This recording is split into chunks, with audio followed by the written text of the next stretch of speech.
Assalamualaikum warahmatullahi wabarakatuh. Rekan-rekan, Dadi Dimar kembali menyapa penjenengan pada kesempatan yang baik ini.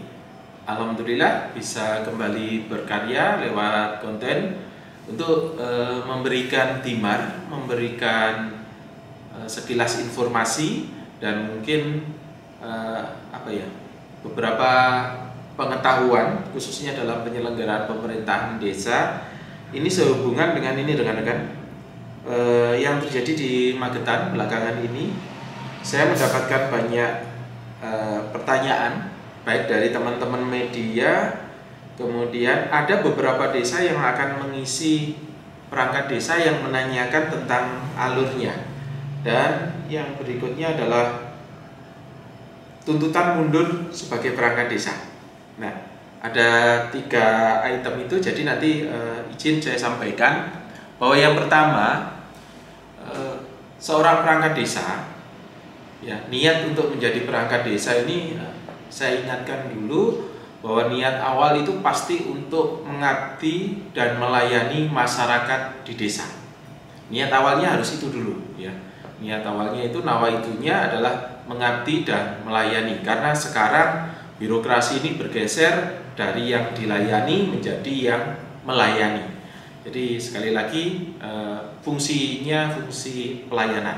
Nah, kemudian adanya pemberitaan akhir-akhir ini dan pertanyaan dari teman-teman media, karena saking banyaknya saya izin menyampaikan. Yang pertama begini, ini ada dinamika untuk tuntutan perangkat desa mundur dari jabatannya. Nah, untuk masuk ke sana, saya ingin jelaskan begini dulu rekan-rekan. Pengangkatan dan pemberhentian perangkat desa itu diatur sesuai dengan ketentuan peraturan yang berlaku, dan ada beberapa muatan yang di sana yang harus kita pahami bersama. Tata cara pengangkatan pemberhentian ini sudah pernah saya kupas sebelumnya, dan penjenengan bisa review penjelasan saya sebelumnya di konten sebelumnya. Ini terkait dengan pengisian perangkat desa, khususnya kasih pelayanan. Karena beberapa waktu yang lalu ada kegiatan atau kejadian di Magetan, seorang kasih pelayanan dianggap tidak mampu menjalankan tugasnya. Kemudian beberapa desa yang akan mengisi kasih pelayanan ini menjadi kebingungan, ada apa yang salah ini gitu kan. Kemudian bagaimana cara mengisinya. Jadi begini, yang pertama yang ingin saya luruskan, dulu memang ada jabatan, kelompok jabatan di desa itu. Kalau di tempat kami ada namanya Jogoboyo, ini yang menangani terantib. Kemudian Sambong, ini yang menangani masalah pengairan dan pertanian. Kemudian Mutin ini yang menangani urusan keagamaan. Ya, gitu, Jogoboyo, kemudian Mutin, Sambong, dan satu lagi Bayan. Bayan ini yang memberikan informasi kepada masyarakat. Itu dulu. Nah, perkembangan aturan kelompok jabatan ini sekarang tidak ada. Saya kasih contoh langsung ke substansinya. Mutin. Apakah sama Mutin dengan kasih pelayanan? Tidak sama. Nah, begitu saya ngomong tidak sama, ini ditafsirkan, oh berarti lain, nanti dulu. Sejarahnya saya ingin sampaikan bahwa yang namanya Mutin itu dulu ngurusi masalah keagamaan. Sekarang urusan keagamaan ini diampu dikasih pelayanan. Maka kalau disondingkan Mutin dengan kasih pelayanan sama enggak? Enggak, karena Mutin itu di era dulu, kasih pelayanan itu berdasarkan ketentuan peraturan perundangan yang berlaku. Nah, bagaimana tugas Mutin yang dulu ini? Apakah ada di kasih pelayanan? Kasih pelayanan ini tugasnya jauh lebih luas, jauh lebih ruang lingkupnya lebih lebar dibandingkan Mutin. Karena urusan Mutin yang dulunya ada ini berubah namanya menjadi urusan keagamaan. Nah, karena di Magetan ini mayoritas agama Islam, maka kasih pelayanan sesuai ketentuan peraturan Bupati nomor 48 tahun 2021 itu ada syarat khusus yang diatur di sana. Yang pertama adalah syarat umum, yang kedua syarat khusus. syarat umum itu sama seperti perangkat desa yang lain selain kasih pelayanan. Syarat khususnya dia ditetapkan harus laki-laki dan Islam. Kemudian ujiannya untuk menjadi ke sana itu dia berbeda.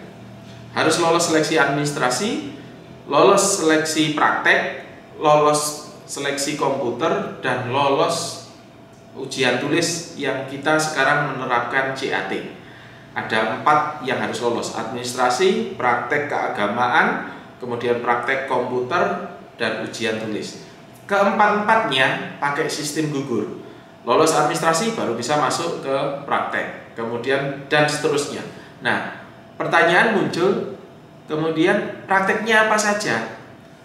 Di dalam peraturan bupati itu hanya diatur secara umum, tetapi tim pengisian perangkat desa diberikan kewenangan untuk mengatur teknis pelaksanaannya, diatur di dalam tatib.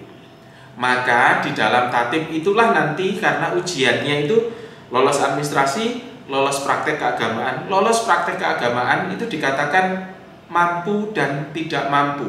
Nah, disitulah ditafsirkan di masing-masing desa itu berbeda, tergantung dari kondisi masing-masing desa. Nah, kalau kita perdalam lagi rekan-rekan, yang dikatakan mampu itu bagaimana? Mestinya ada tolok ukurnya.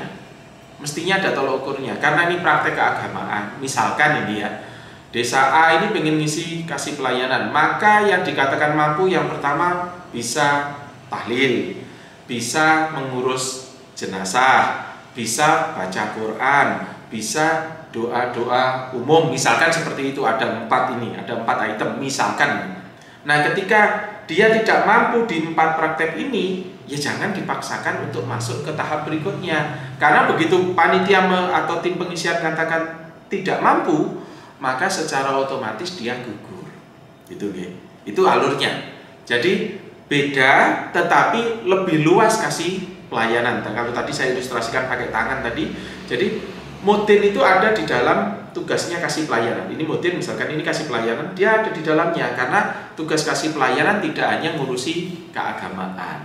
Nah, karena kita ini familiar dengan sebutan Mutin, maka sampai sekarang kasih pelayanan itu di desa masih disebut Mutin gitu loh. Jadi penyebutannya saja sebetulnya, tapi secara ketentuan peraturan perundangan dia itu kasih pelayanan yang tugasnya jauh lebih kompleks daripada Mutin, tapi tugas Mutin ada di dalam tugasnya kasih pelayanan. Itu untuk tata cara pengisiannya. Pakai sistem yang seperti saya sampaikan. Kalau mekanismenya biar tidak panjang, penjenengan bisa review konten dari Timar tentang pengisian perangkat desa dengan tata cara baru. Itu sudah pernah saya buatkan. Nah, yang berikutnya adanya tuntutan mundur. Apakah boleh dituntut mundur? Yang namanya tuntutan itu ya sah-sah saja. Tapi apakah itu dieksekusi atau tidak, kita diikat oleh aturan. Perangkat desa itu diberhentikan, itu ada 2 sebab.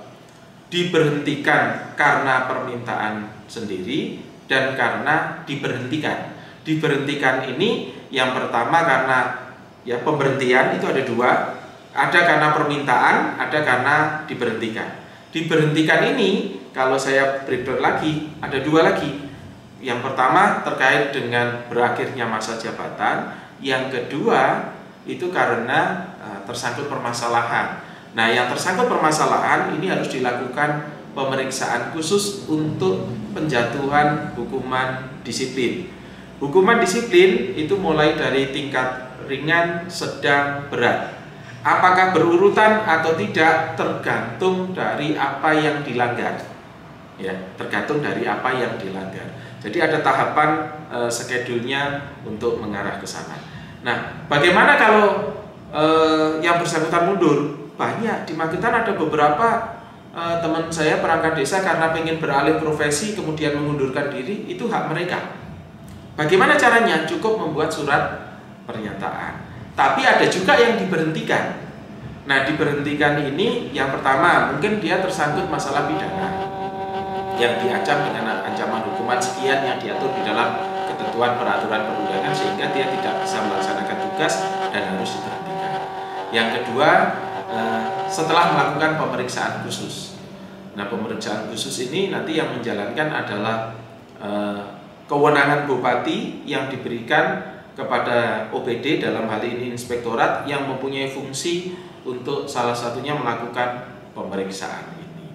Jadi itu alurnya rekan-rekan. Jadi ini sekaligus untuk menjawab teman-teman yang kemarin menanyakan dan menjawab keraguan dari beberapa desa yang akan mengisi kasih pelayanan. Saya hanya berpesan, lakukan dengan proses transparan, apalagi yang terkait dengan ujian praktek. Kalau perlu masyarakat disuruh menyaksikan. Pada saat ujian praktek disaksikan oleh masyarakat itu boleh, ya bukan rahasia. Bukan rahasia, artinya kita eranya sekarang terbuka, peraturan bupati sudah ada, dan ikuti tata cara yang ada di sana.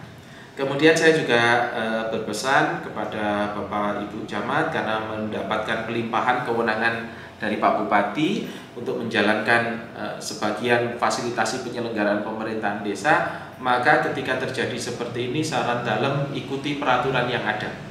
Tahapan demi tahapan itu harus runtut. Kemudian bukti administrasinya harus runtut. Karena kalau ini tidak runtut, nanti muncul celah, sangat dimungkinkan terjadi permasalahan hukum di kemudian hari. Itu mudah-mudahan bisa memahami rekan-rekan. Jadi kalau dituntut mundur boleh nggak? Ya boleh, tuntutan kan boleh-boleh saja. Tapi apakah bisa eksekusi atau enggak lah, kita ikuti prosesnya.